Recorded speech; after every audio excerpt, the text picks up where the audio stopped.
Canada ਦੀ ਇੱਕ ਆਪਣੀ ਬੜੀ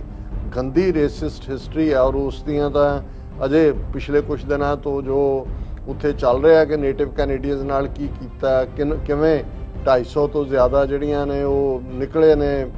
ਗ੍ਰੇਵਸ, ਜਿਨ੍ਹਾਂ 'ਚ ਤੁਸੀਂ ਕੀ ਕੈਨੇਡੀਅਨ ਬੱਚਿਆਂ ਨੂੰ ਮੇਨ ਸਕੂਲਾਂ 'ਚੋਂ ਕੱਢ ਕੇ ਜਿਹੜਾ ਉਹ ਆਪਣੀਆਂ ਇੰਸਟੀਟਿਊਸ਼ਨ 'ਚ ਲਿਆ ਕੇ ਈਸਾਈਆਂ ਨੇ ਕੀ ਕੀਤਾ। ਫਲੋਰੀਡਾ ਦੀ ਘਟਨਾ ਤੋਂ ਬਾਅਦ ਇੱਕ ਪ੍ਰੋਪਰ ਮੁਹਿੰਮ ਚੱਲੀ ਕਿ ਭਾਈ ਉਡਾ ਦਿਓ ਇਹ ਸਾਰੇ ਜਿਹੜੇ ਰੇਸਿਸ ਦੇ ਬੁੱਤ ਨੇ, ਦੂਜੇ ਨੇ ਵਿੱਚ ਹੀ ਗਾਂਧੀ ਵੀ ਵਾਸ਼ਿੰਗਟਨ DC 'ਚ ਵੀ ਹੋਇਆ, ਲੰਡਨ 'ਚ ਵੀ ਹੋਇਆ, ਹੋਰ ਵੀ ਜਿਹੜੀਆਂ ਇਹਨਾਂ ਦੀਆਂ ਕਨਫੈਡਰੇਟ ਸਟੇਟਸ ਵਾਲੇ ਸੀ ਉਹਨਾਂ ਦੇ ਖਿਲਾਫ। Egerton Ryerson statue toppled at Canada indigenous school protest, ਉਹਨਾਂ ਨੇ ਉਹ ਯੂਨੀਵਰਸਿਟੀ ਜਿਹੜੀ ਉਹਦੇ ਨਾਂ ਤੇ ਬਣਾਈ ਹੋਈ ਹੈ ਉਹਨਾਂ ਨੇ ਉਹਦਾ ਬੁੱਤ ਵੀ ਲਾ ਕੇ ਜਿਹੜਾ ਘੜੀਸ ਕੇ ਥੱਲੇ ਲਿਆਂਦਾ। ਹਾਲਾਂਕਿ ਯੂਨੀਵਰਸਿਟੀ ਵਾਲਿਆਂ ਨੇ ਵੀ ਕਹਿ ਦਿੱਤਾ, ਉਹਨਾਂ ਦੇ ਬੋਰਡ ਨੇ, ਜਿਨੀ ਅਸੀਂ ਇਹਨੂੰ ਦੁਬਾਰਾ ਨਹੀਂ ਲਾਵਾਂਗੇ। ਉਹਨਾਂ ਨੇ ਕਿਹਾ ਜੀ ਇਹ ਸਭ ਇਹਦੇ ਲਈ ਜ਼ਿੰਮੇਵਾਰ ਨੇ। ਇੱਕ ਇਸ ਕਿਸਮ ਦਾ ਰੇਸਿਸ ਜਿਹੜਾ ਓਲਡ ਫ੍ਰਾਂਸ ਐਮਪਾਇਰ ਦੀ ਗੱਲ ਕਰਦਾ, ਉਹ ਖੱਬਾ ਉਹਦਾ ਹੱਥ ਫੜ ਕੇ ਸੱਜੇ ਨਾਲ ਚਪੇੜ ਮਾਰਦਾ ਉਹਦੇ ਮੂੰਹ ਦੇ ਉੱਤੇ। ਫ੍ਰੈਂਚ ਪ੍ਰੈਜ਼ੀਡੈਂਟ ਦੇ, ਪਾਕਿਸਤਾਨ ਦੇ ਪ੍ਰਾਈਮ ਮਿਨਿਸਟਰ ਇਮਰਾਨ ਖਾਨ ਸਾਹਿਬ ਨੇ ਜਦੋਂ 2020 ਦੇ ਵਿੱਚ ਆਪਣਾ UN ਐਡਰੈਸ ਕੀਤਾ, ਉਹਦੇ 'ਚ ਜਿੱਥੇ ਉਹਨਾਂ ਨੇ ਇੰਡੀਅਨ ਰਜੀਮ ਕੀ ਕਰ ਰਿਹਾ ਹੈ, ਨਾਜ਼ੀ ਲਾਈਕ ਆਈਡੀਓਲੋਜੀ ਕਿਵੇਂ ਮਾਈਨੋਰਿਟੀਜ਼ ਔਰ ਦੂਸਰਿਆਂ ਤੇ ਜ਼ੁਲਮ ਕਰ ਰਹੀ ਹੈ, ਉੱਥੇ ਉਹਨਾਂ ਨੇ ਖਾਸ ਤੌਰ ਤੇ ਇਸਲਾਮੋਫੋਬੀਆ ਦਾ ਜ਼ਿਕਰ ਕਰਦਿਆਂ ਇਹ ਕਿਹਾ ਕਿ ਭਾਈ ਇਹ ਇੱਕ ਬਦਤਰ ਫਾਰਮ ਹੈ ਔਰ ਇਹ ਜਿਹੜਾ ਇਸ ਵੱਲ ਧਿਆਨ ਦੇਣ ਦੀ ਲੋੜ। ਨਸਲਵਾਦ ਅਤੇ ਇਸਲਾਮ ਵਿਰੋਧੀ ਨਫ਼ਰਤ ਦੀਆਂ ਘਟਨਾਵਾਂ ਵਿੱਚ ਲਗਾਤਾਰ ਵਾਧਾ ਹੁੰਦਾ ਜਾ ਰਿਹਾ ਹੈ। ਬੀਤੇ ਕੱਲ ਓਨਟਾਰੀਓ ਸੂਬੇ ਦੇ ਲੰਡਨ ਸ਼ਹਿਰ ਵਿੱਚ ਇੱਕ ਨਸਲਵਾਦੀ ਗੋਰੇ ਨੇ ਟਰੱਕ ਦੀ ਟੱਕਰ ਮਾਰ ਕੇ ਇੱਕ ਪਾਕਿਸਤਾਨੀ ਪਰਿਵਾਰ ਦੇ 4 ਜੀਆਂ ਨੂੰ ਮਾਰ ਦਿੱਤਾ, ਜਦੋਂ ਕਿ ਛੋਟਾ ਬੱਚਾ ਅਜੇ ਗੰਭੀਰ ਹਾਲਤ ਵਿੱਚ ਹੈ। ਸੋ ਕੈਨੇਡਾ, ਫਰਾਂਸ, ਅਮਰੀਕਾ ਸਮੇਤ ਯੂਰਪ ਦੇ ਵਿੱਚ ਵੱਧ ਰਹੀ ਨਸਲਵਾਦੀ ਹਿੰਸਾ ਬਾਰੇ ਹੋਰ ਵੇਰਵੇ ਨਾਲ ਆਪਾਂ ਗੱਲਬਾਤ ਕਰਨ ਜਾ ਰਹੇ ਹਾਂ। ਸੋ ਅਸੀਂ ਚਾਹਾਂਗੇ ਕਿ ਤੁਸੀਂ ਇਸੇ ਤਰ੍ਹਾਂ ਬਣੇ ਰਹਿਣਾ। ਦੇਖਣ ਸੁਣਨ ਜਾਂ ਲਿਖਣ ਲਈ ਤੁਹਾਡਾ ਸਭ ਦਾ ਬਹੁਤ ਬਹੁਤ ਸ਼ੁਕਰੀਆ ਜੀ। ਡਾਕਟਰ ਸਾਹਿਬ ਕੀ ਵਿਚਾਰਾਂ ਨੇ? ਦੇਖੋ, ਨਸਲਵਾਦ, ਮਜ਼ਹਬ, ਰੰਗ ਔਰ ਭਾਰਤੀ ਕੰਟੈਕਸਟ 'ਚ ਜ਼ਾਤ-ਪਾਤ ਤੇ ਆਧਾਰਿਤ ਨਫ਼ਰਤ, ਵਾਇਲੈਂਸ, ਨਕਾਰਨਾ, ਦੂਸਰਿਆਂ ਦੇ ਹੱਕ ਖੋਹਣੇ, ਇਹ ਕੋਈ ਨਵਾਂ ਫਿਨੋਮੀਨਾ ਨਹੀਂ ਹੈ। ਇਹ ਇਸ ਦੀ 8-10 ਹਜ਼ਾਰ ਸਾਲ ਦੀ ਇਨਸਾਨੀ ਤਾਰੀਖ ਦੇ ਵਿੱਚ ਜਦੋਂ ਅਸੀਂ ਜ਼ਿਕਰ ਕਰਦੇ ਹਾਂ ਤਾਂ ਸਭ ਤੋਂ ਪੁਰਾਣਾ, ਜੇ ਇਹਨੂੰ ਨਸਲਵਾਦ ਕਹਿਣਾ ਹੋਏ ਵਰਸਟ ਫਾਰਮ 'ਚ, ਤੇ ਉਹ ਜ਼ਾਤ-ਪਾਤੀ ਸਿਸਟਮ ਜਿਹੜਾ ਕਿ ਲਗਭਗ 3500 ਸਾਲ ਪਹਿਲਾਂ ਵਰਣ ਆਸ਼ਰਮ ਦੇ ਰੂਪ 'ਚ ਬ੍ਰਾਹਮਣ, ਕਸ਼ਤਰੀ, ਵੈਸ਼, ਸ਼ੂਦ ਤੇ ਬੇਸਡ ਆਇਆ। ਔਰ ਜਦੋਂ ਅਸੀਂ ਵਰਣ ਆਸ਼ਰਮ ਸੰਸਕ੍ਰਿਤ ਦਾ ਲਫ਼ਜ਼ ਇਸਤੇਮਾਲ ਕਰਦੇ ਹਾਂ ਤੇ ਵਰਣ ਦਾ ਮਤਲਬ ਹੀ ਕਲਰ ਹੁੰਦਾ। ਸੰਸਕ੍ਰਿਤ 'ਚ ਕਲਰ ਨੂੰ ਵਰਣ ਕਹਿੰਦੇ ਨੇ। ਸੋ ਕਲਰ ਆਧਾਰਿਤ। ਫਿਰ ਅਸੀਂ ਯੂਰਪ ਦੀ ਜੇ ਹਿਸਟਰੀ ਵੱਲ ਆਈਏ ਤੇ ਫਿਰ ਮਜ਼ਹਬੀ ਆਧਾਰਿਤ ਜਿਹੜੀ ਨਫ਼ਰਤ ਹੈ ਉਹ, ਔਰ ਉਹਦੇ 'ਚ ਜੇ ਕਰੂਸੇਡਸ ਦਾ ਜ਼ਿਕਰ ਕਰੀਏ ਕਿ ਕਿਵੇਂ ਲਗਭਗ 1000 ਸਾਲ ਪਹਿਲਾਂ ਉਹੀ ਨਫ਼ਰਤਾਂ ਜਿਹੜੀਆਂ ਮਿਡਲ ਈਸਟ ਦੇ ਹਵਾਲੇ ਨਾਲ, ਔਰ ਉਹ ਸਾਰੀਆਂ ਇੱਕ ਉਹਨਾਂ ਨਾਲ ਐਮਪਾਇਰਸ ਦੀਆਂ ਜੰਗਾਂ ਵੀ ਸੀ, ਰਾਜ ਐਸਟੈਬਲਿਸ਼ ਕਰਨ ਦੀ ਲਾਈਨ ਵੀ ਸੀ, ਲੇਕਿਨ ਉਸ ਦੇ ਪਿੱਛੇ ਲੁਕੀ ਹੋਈ ਆਪਣੇ ਮਜ਼ਹਬ ਨੂੰ ਵਧਾਉਣ ਦੀ ਚਾਹਨਾ, ਦੂਸਰੇ ਦਾ ਜਿਹੜਾ ਉਸ ਨੂੰ ਖਤਮ ਕਰਨ ਦੀ ਭਾਵਨਾ। ਔਰ ਈਵਨ ਵਿਦਨ UK ਜੇ ਅਸੀਂ ਦੇਖੀਏ, ਅਮਰੀਕਾ ਜਿਸ ਮੁਲਕ 'ਚ ਅਸੀਂ ਬੈਠੇ ਹਾਂ, ਇੱਥੇ ਵੀ ਜਦੋਂ ਜਿਹੜੇ ਪਿਲਗ੍ਰਿਮ ਸਭ ਤੋਂ ਪਹਿਲਾਂ ਅਮਰੀਕਾ 'ਚ ਆਉਂਦੇ ਨੇ ਉਹੀ ਨੇ ਜਿਹੜੇ ਇੰਗਲੈਂਡ ਦੇ ਵਿੱਚ, UK ਦੇ ਵਿੱਚ ਪਰਸੀਕਿਊਟ ਹੋ ਰਹੇ ਸੀ, ਉਹਨਾਂ ਦਾ ਜਿਹੜਾ ਫੇਥ ਤੇ ਬੇਸਡ। ਕਿਉਂਕਿ 15ਵੀਂ ਸਦੀ ਦੇ ਵਿੱਚ ਜਦੋਂ Martin Luther king Protestant church ਲਿਆਂਦਾ ਹੈ, ਚੈਲੰਜ ਕਰਦਾ ਹੈ, ਔਰ ਉਸ ਵੇਲੇ ਚੈਲੰਜ ਕੈਥੋਲਿਕ ਚਰਚ ਨੂੰ ਹੁੰਦਾ ਹੈ ਔਰ ਐਂਗਲੀਕਨ ਚਰਚ ਵੀ ਬਾਅਦ 'ਚ ਬਣ ਜਾਂਦਾ ਹੈ। ਲੇਕਿਨ ਇਹ ਅਸੀਂ ਈਵਨ ਵਿਦਨ ਰੇਸ ਵੀ, ਕਿਉਂਕਿ ਬਹੁਤ ਸਾਰੇ ਤਾਂ ਵਾਈਟ ਸੀ, ਇਹਦੇ 'ਚ ਤਾਂ ਕੋਈ ਨਸਲ ਨਹੀਂ ਸੀ, ਪਰ ਮਜ਼ਹਬੀ ਫੇਥ ਫਿਰ ਕੈਥੋਲਿਕਸ ਦੇ ਅਗੇਂਸਟ ਕਿੰਨੀ ਵਾਇਲੈਂਸ ਹੋਈ, ਕੈਥੋਲਿਕਸ ਨੇ ਖੁਦ ਕੀ ਕੀਤਾ। ਔਰ ਜੇ ਅਸੀਂ ਈਵਨ ਉਹਨੂੰ ਰਿਲੀਜੀਓ ਪੋਲੀਟੀਕਲ ਕੰਟੈਕਸਟ ਦੇਖੀਏ ਤਾਂ ਆਇਰਲੈਂਡ, ਬਿਲਕੁਲ, ਜਿਹਦੇ ਨਾਰਦਰਨ ਆਇਰਲੈਂਡ 'ਚ ਅੱਜ ਤੱਕ ਵੀ, ਹੁਣ ਜਦੋਂ ਤੱਕ ਪੀਸ ਅਕੋਰਡ ਨਹੀਂ ਸੀ ਹੋਇਆ, ਕਿੰਨੀ Anglican Protestant church versus Catholics of Northern Ireland, ਕਿੰਨੀ ਮਜ਼ਹਬੀ ਨਫ਼ਰਤ ਰਹੀ। ਲੇਕਿਨ ਇਸ ਸਾਰੇ ਦੇ ਚੱਲਦੇ ਆ 20ਵੀਂ ਸਦੀ ਤੱਕ ਪਹੁੰਚਦੇ ਆ, ਦੋਨੋਂ ਸੰਸਾਰ ਜੰਗਾਂ ਜਿਹੜਾ ਅਗੇਨ ਇਹਨਾਂ ਹੀ ਕਲੋਨੀਅਲ ਯੂਰਪ ਦੀ ਜਿਹੜੀ ਹੈ ਉਹ ਐਕਸਪੈਂਸ਼ਨਿਸਟ ਡਿਜ਼ਾਈਨਸ 'ਚੋਂ ਨਿਕਲੀ। ਉਸ ਸਾਰੇ ਦੇ ਵਿੱਚ ਇਹ ਲੱਗਦਾ ਸੀ ਕਿ ਭਾਈ ਸਾਰੇ ਤੋਂ ਬਾਅਦ ਇੱਕ ਨਵਾਂ ਵਰਲਡ ਆਰਡਰ ਆਇਆ ਜਿਹੜਾ ਜ਼ਾਹਰ ਹੈ ਅਸੀਂ ਯੂਨਾਈਟਿਡ ਨੇਸ਼ਨਸ ਦੀ ਫਾਰਮ 'ਚ ਦੇਖਿਆ। ਦੁਨੀਆ ਦੇ ਵਿੱਚ ਇੱਕ ਚਾਰਟਰ ਆਫ ਹਿਊਮਨ ਰਾਈਟਸ ਬਣਿਆ डिस्क्रिमिनेशन का करना जां परसीक्यूशन करना, ये इंटरनेशनल क्राइम के तौर पर इनू UN चार्टर च भी मन्निया गया, इंटरनेशनल क्रिमिनल कोर्ट बने, फिर उहदे नाल जिहड़ा ICJ वर्गियां इंस्टीट्यूशनस होण दे विच आईयां, फिर ये भी आया भाई ये कोई war crime, ethnic cleansing, genocide, holocaust, ये सारियां टर्म्स अपनी थां ते। और इस सारे चों बेशक यूरोप दे विच अमरीका कैनेडा के हवाले नाल असीं गल करिए, अमरीका च अपनी 1960s दी सिविल लिबर्टी मूवमेंट तो बाद ਜਿਹੜੇ आपसी डिस्क्रिमिनेशन वाले कानून सी उन्हां दा सफाया होना शुरू होया, इक्वल अपॉर्चुनिटी की गल होण लगी। Canada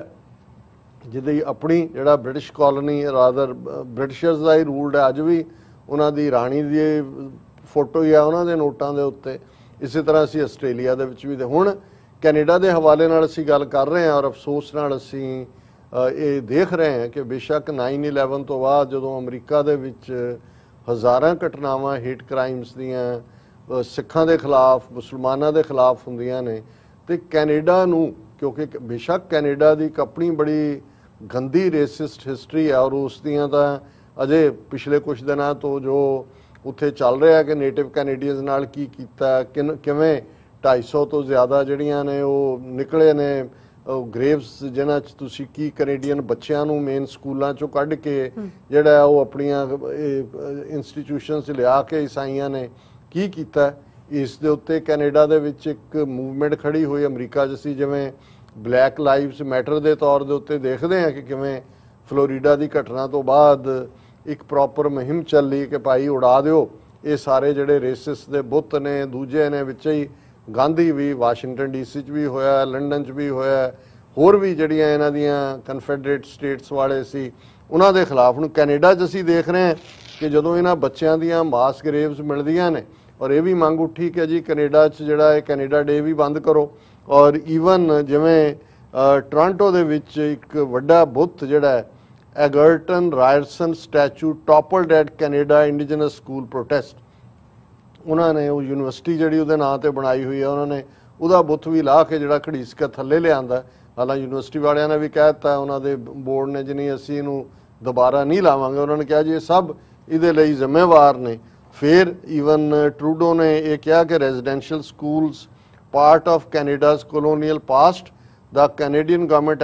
एपोलोजाइज्ड in parliament. उन्होंने कहा 2008 च असी मंगिया सी कि असी ये माफ़ी मंगी सी और ये फिजिकल और सैक्शुअल अब्यूज़ स्कूलों के विच हुंदा रहा। नाल दी नाल उन्हें कहा कि भी असी ये जिहड़ियां मास ग्रेव्स की स्टोरी सामने आई, Canadian prime minister Justin Trudeau vows to uncover truth behind children's mass grave. हुण ये सारा पार्ट जिहड़ा है चल ही रहा सी, लेकिन इस दे नाल नाल जिहड़ी घटना ने कल सब नूं ही हिला के रख दिता है कैनेडा दे विच भी, और असीं भी महसूस करते हैं इस दी कवरेज साउथ एशियन मीडिया च भी हुई कि किवें कैनेडा दे विच, और ये फिनोमिना जो इसलिए मैं ग्लोबली गल शुरू की, तुसीं फ्रांस दे विच देखो, फ्रांस दे प्रेजिडेंट एमैनुअल उसने किवें जिहड़ा एमैनुअल मैक्रॉन उन्हें किवें इस्लाम दे खिलाफ बयानबाजियां कीतियां,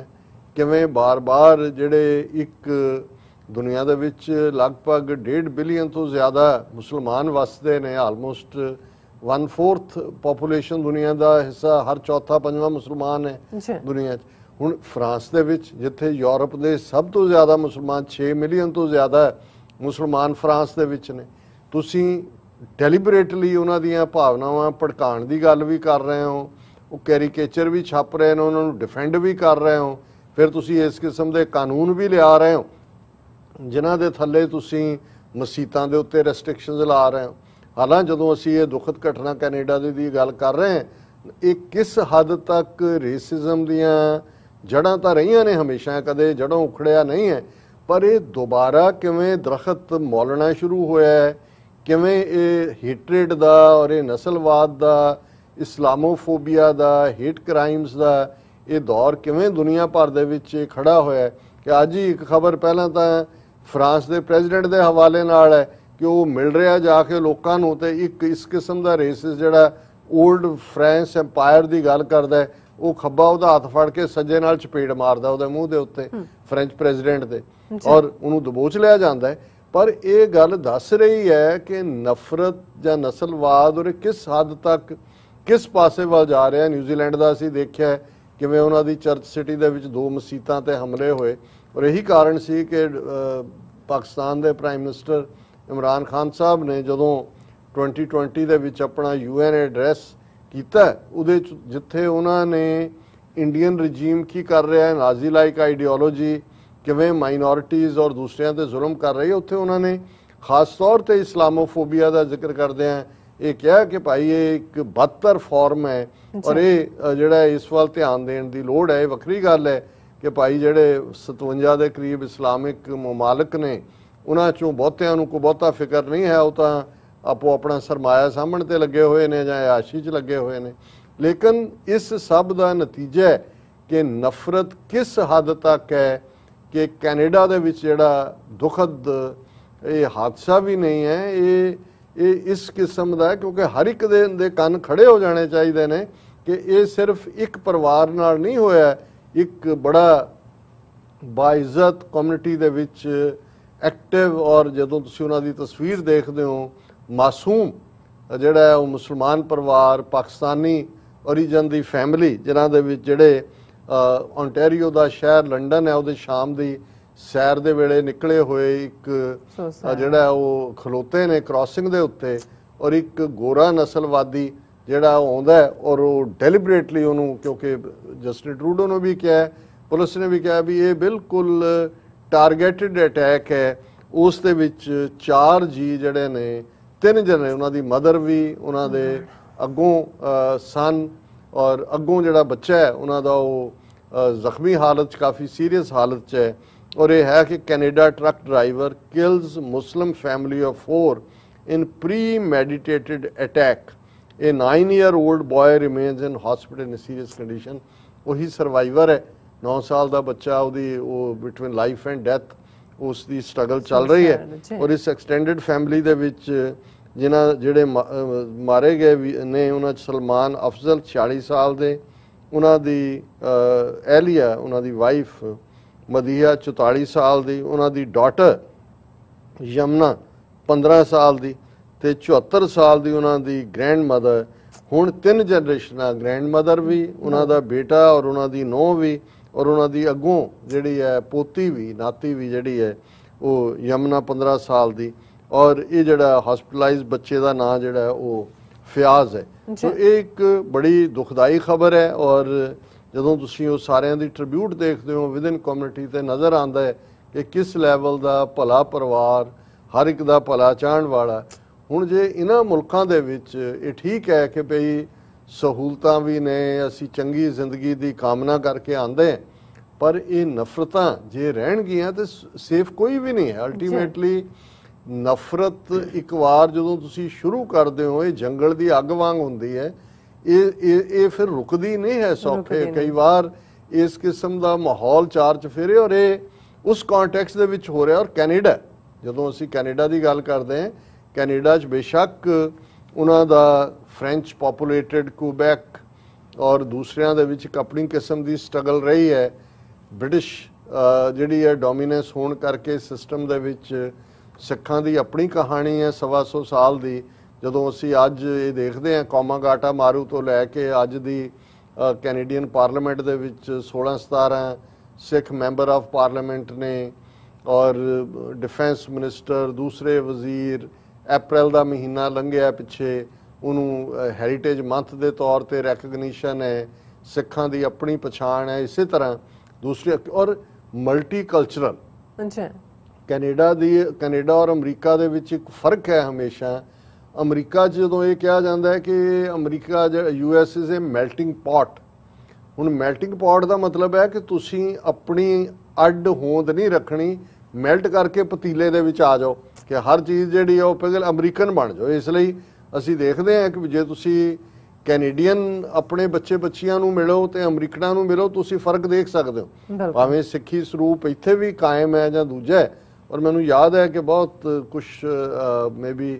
15 ਸਾਲ ਪਹਿਲਾਂ ਇੱਕ ਰਿਟਰੀਟ ਜਿਹੜੀ ਅਮਰੀਕਾ ਤੇ ਕੈਨੇਡਾ ਦੇ ਬੱਚਿਆਂ ਦੀ ਸਾਂਝੀ ਹੁੰਦੀ ਸੀ, ਯੰਗਸਟਰਸ ਉਹਨਾਂ ਨੇ ਟੀਨ ਏਜਰ ਮੋਸਟਲੀ ਯੂਨੀਵਰਸਿਟੀਆਂ ਜਾਣ ਵਾਲੇ ਵੀ ਸੀ ਉਹਨਾਂ 'ਚ, ਉਹ ਹਿਊਸਟਨ ਦੇ ਵਿੱਚ ਹੋਈ। ਔਰ ਕੈਨੇਡਾ 'ਚੋਂ ਵੀ 25-30 ਬੱਚੇ ਆਏ ਹੋਏ ਸੀ ਔਰ ਅਮਰੀਕਨ ਬੱਚੇ ਵੀ ਸੀ। ਔਰ ਮੈਨੂੰ ਉਹਦੇ 'ਚ ਐਡਰੈਸ ਕਰਨ ਲਈ ਸੱਦਿਆ ਹੋਇਆ ਸੀ। ਔਰ ਮੈਂ ਜਦੋਂ ਗਿਆ ਤੇ ਉਹ ਕੈਨੇਡੀਅਨ ਬੱਚੇ ਜਿਹੜੇ ਨੇ ਉਹ ਸਾਰੇ, ਕਿਉਂਕਿ ਉਹਨਾਂ ਪਰਿਵਾਰਾਂ ਦੇ ਹੀ ਸੀ ਜਿਨ੍ਹਾਂ ਨਾਲ ਮੇਰਾ ਰਾਬਤਾ ਵੀ ਰਿਹਾ, ਉਹਨਾਂ ਦੇ ਘਰਾਂ 'ਚ ਵੀ ਮੈਂ ਵਿਜ਼ਿਟ ਕੀਤਾ ਸੀ,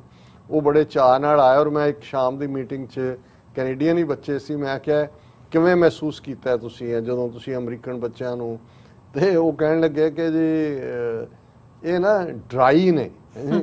ਔਰ ਇਹ ਜਿਹੜੇ ਨੇ ਉਹ ਘੁਲਦੇ ਮਿਲਦੇ ਵੀ ਨਹੀਂ ਔਰ ਬੜੀਆਂ ਖੁੱਲ ਕੇ ਦਿਲ ਦੀਆਂ ਗੱਲਾਂ ਨਹੀਂ ਕਰਦੇ, ਐਵੇਂ ਉੱਤੋਂ ਜਿਹਾ ਹੀ ਹੈ। ਔਰ ਮੈਂ ਇਹਨੂੰ ਮਹਿਸੂਸ ਕਰ ਸਕਦਾ ਇਹ ਗੱਲ ਜਦੋਂ ਮੈਂ ਈਵਨ ਕੈਨੇਡੀਅਨ, ਹੁਣ ਉੱਥੇ ਇੱਕ ਜਿਹੜਾ ਕੈਨੇਡੀਅਨ ਈਵਨ ਪੋਲੀਟੀਕਲ ਸਿਸਟਮ ਹੈ ਉਹ ਮੈਲਟਿੰਗ ਪੌਟ ਨਹੀਂ ਹੈ, ਮਲਟੀਕਲਚਰਲ ਦੇ ਥੱਲੇ ਉਹਨਾਂ ਦੀ ਹੋਂਦ ਤੁਸੀਂ ਉਹ ਇੱਕ ਉਸ ਬੁਕੇ ਵਾਂਗ ਹੈ, ਉਸ ਗੁਲਦਸਤੇ ਵਾਂਗ ਹੈ ਜਿਹਦੇ 'ਚ ਅੱਡ-ਅੱਡ ਫੁੱਲ ਨੇ ਔਰ ਤੁਸੀਂ ਉਹਨਾਂ ਫੁੱਲਾਂ ਦੇ ਰੰਗ ਤੋਂ ਵੀ, ਉਹਨਾਂ ਦੀ ਮਹਿਕ ਤੋਂ ਵੀ ਉਹਨਾਂ ਨੂੰ ਮਹਿਸੂਸ ਕਰ ਸਕਦੇ ਹੋ। ਇਸ ਲਈ ਕੈਨੇਡਾ ਦੇ ਸਿਸਟਮ, ਜੇ ਅਸੀਂ ਪੰਜਾਬੀ ਲੈਂਗੁਏਜ ਦੀ ਰੈਕਗਨੀਸ਼ਨ ਦੀ ਗੱਲ ਕਰਦੇ ਹਾਂ ਤੇ ਉਹਨਾਂ ਦੇ ਐਜ਼ ਏ ਸਬਜੈਕਟ ਵੀ ਹੈ। ਫਿਰ ਅਸੀਂ ਇਹ ਵੀ ਦੇਖਦੇ ਹਾਂ ਕਿ ਕੈਨੇਡਾ 'ਚ ਈਵਨ ਬ੍ਰਿਟਿਸ਼ ਕੋਲੰਬੀਆ 'ਚ ਉਹ ਗੁਰਦੁਆਰੇ ਲਈ ਜਾਂ ਮਸੀਤ ਲਈ ਜਾਂ ਮੰਦਰ ਲਈ ਜਾਂ ਚਰਚ ਲਈ ਵੀ, ਭਾਵੇਂ ਉਹ ਐਲਡਰਲੀ ਜਾਂ ਦੂਜਿਆਂ ਦੀ, ਉਹਨਾਂ ਦੇ ਲਈ ਫੰਡਿੰਗ ਵੀ ਕਰਦੇ ਨੇ। ਉਹਨਾਂ ਦੇ ਲਈ ਉਹ ਇਸ ਗੱਲ ਨੂੰ ਵੀ ਯਕੀਨੀ ਬਣਾਉਂਦੇ ਨੇ ਕਿ ਭਾਈ ਤੁਹਾਡੇ ਹਰ ਥਾਂ, ਕਿਉਂਕਿ ਕੈਨੇਡੀਅਨ ਮਾਡਲ ਮਲਟੀਕਲਚਰਲਿਜ਼ਮ ਦਾ ਮਾਡਲ ਹੈ ਔਰ ਇਹੀ ਕਾਰਨ ਹੈ ਕਿ ਅਮਰੀਕਾ ਦੇ ਵਿੱਚ ਤਾਂ ਅਸਾਈਲਮ ਬਾਅਦ 'ਚ ਮਿਲਣੀ ਸ਼ੁਰੂ, ਕੈਨੇਡਾ 'ਚ ਬਹੁਤ ਸਾਰਿਆਂ ਨੂੰ ਜਿਹੜਾ ਰੈਫਿਊਜੀ ਸਟੇਟਸ, ਉੱਥੇ ਰੈਫਿਊਜੀ ਕਹਿੰਦੇ ਨੇ, ਇੱਥੇ ਪੋਲੀਟੀਕਲ ਅਸਾਈਲੀ ਕਹਿੰਦੇ ਨੇ ਕੈਨੇਡਾ 'ਚ। ਔਰ ਈਵਨ ਬੇਸ਼ੱਕ ਕਿਊਬੈਕ ਫ੍ਰੈਂਚ ਮੈਜੋਰਟੀ ਹੈ, ਸਭ ਤੋਂ ਪਹਿਲਾਂ ਮੈਕਸਿਮਮ ਜਿਹੜੀਆਂ ਰੈਫਿਊਜੀ ਸਟੇਟਸ ਮਿਲਦਾ ਸੀ ਜਾਂ ਪੋਲੀਟੀਕਲ ਅਸਾਈਲਮ ਮਿਲਦੀ ਸੀ ਉਹ ਕਿਊਬੈਕ ਪ੍ਰੋਵਿੰਸ ਦੇ ਮੌਂਟਰੀਅਲ ਹੀ ਆਉਂਦੇ ਸੀ ਸਾਰੇ। ਹੁਣ ਇਸ ਸਾਰੇ ਦੇ ਚੱਲਦੇ ਔਰ ਅਸੀਂ ਕੈਨੇਡਾ ਦੀ ਪੋਲੀਟੀਕਲ ਪ੍ਰੋਸੈਸ ਦੇ ਵਿੱਚ ਦੇਖਦੇ ਹਾਂ, ਜੇ ਅਸੀਂ ਫਖਰ ਕਰਦੇ ਹਾਂ ਜੀ ਵਜ਼ੀਰ ਨੇ, ਪਰ ਇਹ ਹੁਣ ਟ੍ਰੈਂਡ ਅਸੀਂ ਦੇਖ ਰਹੇ ਹਾਂ ਉਸੇ ਕਿਊਬੈਕ ਦੇ ਵਿੱਚ 5 ਕਕਾਰਾਂ ਦੇ ਉੱਤੇ ਜਾਂ ਰਿਲੀਜੀਅਸ ਔਸਟੈਂਸੀਬਲ ਸਾਇੰਸ ਆਫ ਰਿਲੀਜਨ ਦੇ ਉੱਤੇ ਪਾਬੰਦੀ ਦੀ ਗੱਲ ਹੁੰਦੀ ਹੈ ਔਰ ਉਹ ਜਿਹੜਾ ਉਹਨਾਂ ਨੇ ਪਾਸ ਕੀਤਾ ਹੋਇਆ, ਹਾਲਾਂ ਉਹ ਚੈਲੰਜ ਹੋਇਆ, ਕੀ ਬਣੇਗਾ ਫਾਈਨਲ ਤੱਕ ਪਹੁੰਚਦੇ ਆ। ਪਰ ਉੱਥੇ ਜੇ ਇਸ ਕਿਸਮ ਦੀ ਨਸਲੀ ਨਫ਼ਰਤ ਜਿਹਦੇ ਥੱਲੇ ਇਹ ਸਾਡਾ ਆਪਣਾ ਪਰਿਵਾਰ ਜਿਹੜਾ ਹੈ ਉਹ ਇਸ ਦਾ ਸ਼ਿਕਾਰ ਹੁੰਦਾ ਤੇ ਇਹ ਠੀਕ ਸਾਈਨ ਨਹੀਂ ਨੇ। ਔਰ ਜਿਵੇਂ ਮੈਂ ਇਹ ਕਿਹਾ ਕਿ ਵੀ ਇੱਕ ਪਾਸੇ ਐਮੈਨੂਅਲ ਮੈਕਰੋਨ ਵਰਗੇ ਲੋਕ, ਫਰਾਂਸ ਦਾ ਪ੍ਰੈਜ਼ੀਡੈਂਟ, ਉਹ ਆਪਣੇ ਆਪ ਨੂੰ ਰਾਈਟ ਵਿੰਗਰਸ ਨੂੰ ਕਬੂਲ ਕਰਾਉਣ ਦੇ ਲਈ ਇਸਲਾਮੋਫੋਬਿਕ ਲਾਈਨ ਨੂੰ ਰੱਖਦਾ ਹੈ, ਇਹਦੇ ਬਾਵਜੂਦ ਉਹ ਚਪੇੜ ਖਾਂਦਾ ਹੈ ਕਿਉਂਕਿ ਜਿਨ੍ਹਾਂ ਨੂੰ ਤੁਸੀਂ ਫਿਰ ਭੜਕਾ ਰਹੇ ਹੋ ਉਹਨਾਂ ਦੀ ਇਹਦੇ ਨਾਲ ਤਸੱਲੀ ਨਹੀਂ ਹੈ। ਉਹਨਾਂ ਦੀ ਮੈਂਟੈਲਿਟੀ ਉਹੀ ਬੈਕ ਟੂ ਕਰੂਸੇਡਸ ਔਰ ਉਹੀ ਜਿਹੜਾ ਮਜ਼ਹਬੀ ਔਰ ਨਸਲੀ ਲਾਈਨ ਹੈ। ਸੋ ਅਸੀਂ ਪਰਿਵਾਰ ਦਾ ਤਾਂ ਇੱਕ ਬੱਚਾ ਹੈ, ਬਾਕੀ ਜਿਹੜੀ ਐਕਸਟੈਂਡਡ ਫੈਮਿਲੀ ਆ ਉਹਨਾਂ ਦੇ ਨਾਲ ਹਮਦਰਦੀ ਦਾ ਇਜ਼ਹਾਰ ਕਰਦੇ ਹਾਂ। ਔਰ ਇਸ ਸਾਰੇ 'ਚ ਹਾਲਾਂ ਅਜੇ ਤੱਕ ਤਾਂ ਚਰਚਾ ਕੈਨੇਡਾ 'ਚ ਮਾਸ ਗ੍ਰੇਵਸ ਦੀ ਹੋ ਰਹੀ ਸੀ, ਜਿਹੜੇ ਬੱਚੇ 250 ਤੋਂ ਜ਼ਿਆਦਾ ਜਿਨ੍ਹਾਂ ਦਾ ਕਿ ਕਿਵੇਂ ਭਾਈ ਜ਼ੁਲਮ ਇੱਥੇ ਇਹਨਾਂ ਨੇ ਮਜ਼ਹਬ ਦੇ ਨਾਂ ਦੇ ਉੱਤੇ ਕੀਤੇ। ਪਰ ਇਹਦੇ 'ਚ ਇੱਕ ਗੱਲ ਇਹ ਆਈ ਕਿ ਭਾਈ ਜਿਵੇਂ ਇਹ ਨਫ਼ਰਤ ਹੈ ਇਸ ਦੇ ਉੱਤੇ ਜਿਹੜਾ ਕਾਬੂ ਪਾਉਣ ਦੀ ਲੋੜ ਹੈ, ਆਪਸੀ ਅੰਡਰਸਟੈਂਡਿੰਗ, ਪਿਆਰ ਵਾਲੇ ਲੋਕ ਇੱਕ ਦੂਜੇ ਨੂੰ ਸਮਝਣ ਵਾਲੇ ਜਿਹੜੇ ਨੇ ਉਹ ਕਰੀਬ ਆਉਣ ਤਾਂ ਕਿ ਇਹ ਜਿਹੜਾ ਨਸਲਵਾਦ ਦਾ ਦੈਂਤ ਹੈ, ਨਫ਼ਰਤ ਹੈ, ਇਸਲਾਮੋਫੋਬੀਆ ਹੈ, ਇਸ ਸਾਰੇ ਦੇ ਖਿਲਾਫ ਜਿਹੜੀ ਹੈ ਉਹ ਕਾਰਗਰ ਤੌਰ ਦੇ ਉੱਤੇ ਇਹਨਾਂ ਦਾ ਜਿਹੜਾ ਉਹ ਮੁੱਕੂ ਠੱਪਿਆ ਜਾ ਸਕੇ। ਇਹ ਅੱਜ ਸਮੇਂ ਦੀ ਲੋੜ ਹੈ। ਜੀ ਰਾਜ ਸਾਹਿਬ ਤੁਹਾਡਾ ਬਹੁਤ ਬਹੁਤ ਸ਼ੁਕਰੀਆ। ਸੋ ਇੱਥੇ ਲੈਂਦੇ ਹਾਂ ਬ੍ਰੇਕ। ਵਿਊਅਰਸ ਸਾਨੂੰ ਇਸੇ ਤਰ੍ਹਾਂ ਬਣੇ ਰਹਿਣਾ, ਮਿਲਦੇ ਹਾਂ ਛੋਟੇ ਜਿਹੇ ਵਕਫੇ ਤੋਂ ਬਾਅਦ।